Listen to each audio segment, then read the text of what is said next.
नेहा, काल ना काय गंमत झाली माहिती का? देवीशाने ना पोटदुखीचा बहाणा करून शाळेला दांडी मारली. भावना काय, खरंच तिचं पोट दुखत असेल. अरे बहाणाच होता तो. कारण ना सुरुवातीला ती झोपली आणि म्हणाली नाही खरंच माझं पोट दुखतंय वगैरे. आणि नंतर जसं तिला कळलं की आता काही आई बाबा आपल्याला शाळेत पाठवत नाहीये, मग तिने मस्ती करायला सुरुवात केली, उड्या मारायला सुरुवात केली. आणि मी तिला म्हटलं चल आता औषध घे, पोट दुखतंय ना तुझं. नाही नाही आता नाही पोट दुखत आहे, तर बरं झालं. आणि नंतर दिवसभरात तिने पोटदुखी मधला प पण उच्चारला नाहीये. ही आजकालची मुलं आहेत ना, आपण जेव्हा लहान होतो तेव्हा आपल्याला काहीच समजत नव्हतं. आणि ही बघ आजकालची पिढी. खरंच. ईशा, तू आता बहाणा हा वर्ड वापरला. बहाणा म्हणजे खोटं कारण, बरोबर? बरोबर. पण जर आता मला इंग्लिश मध्ये म्हणायचं असेल की एखादा बहाणा करून एखाद्याने काम टाळलं, की एक्झाम्पलच द्यायचं झालं तर देविशाने पोटदुखीचा बहाणा करून शाळेला दांडी मारली, हे इंग्लिश मध्ये कसं म्हणायचं?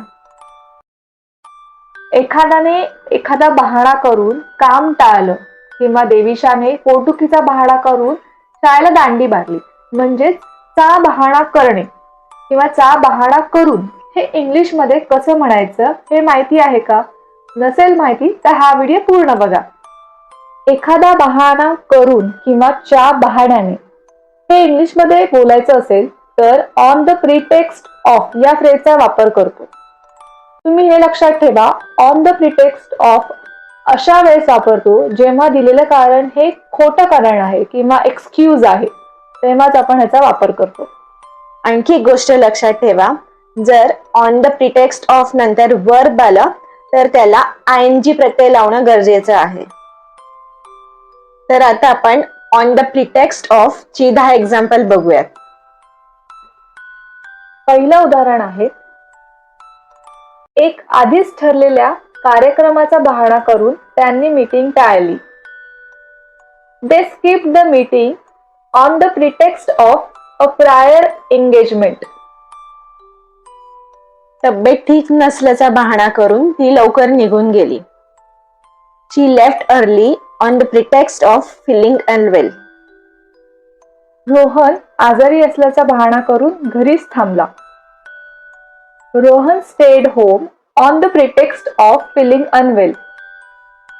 तो एक पॅकेज देण्याच्या बहाण्याने ऑफिसमध्ये आला. He visited the office on the pretext of delivering a package. रमाने परीक्षेचा अभ्यास करण्याच्या बहाण्याने पार्टी टाळली. Rama avoided the party on the pretext of studying for an exam. ती फोन करण्याच्या बहाण्याने बाहेर गेली. She went outside on the pretext of making a phone call. सर्वेक्षण करण्याच्या बहाण्याने त्यांनी अधिक माहिती मागितली. They asked for more information on the pretext of conducting a survey.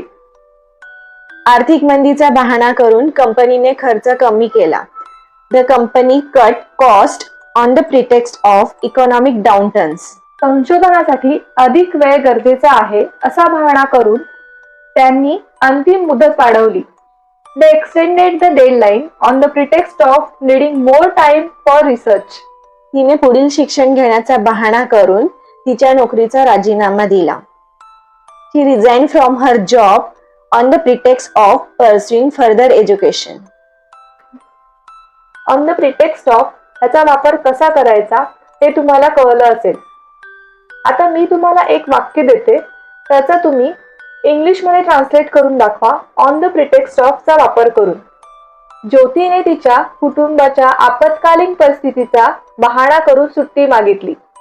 जर तुम्हाला आमचा हा व्हिडिओ आवडला असेल तर आमच्या चॅनलला लाईक, शेअर आणि सबस्क्राईब करायला विसरू नका. बाय.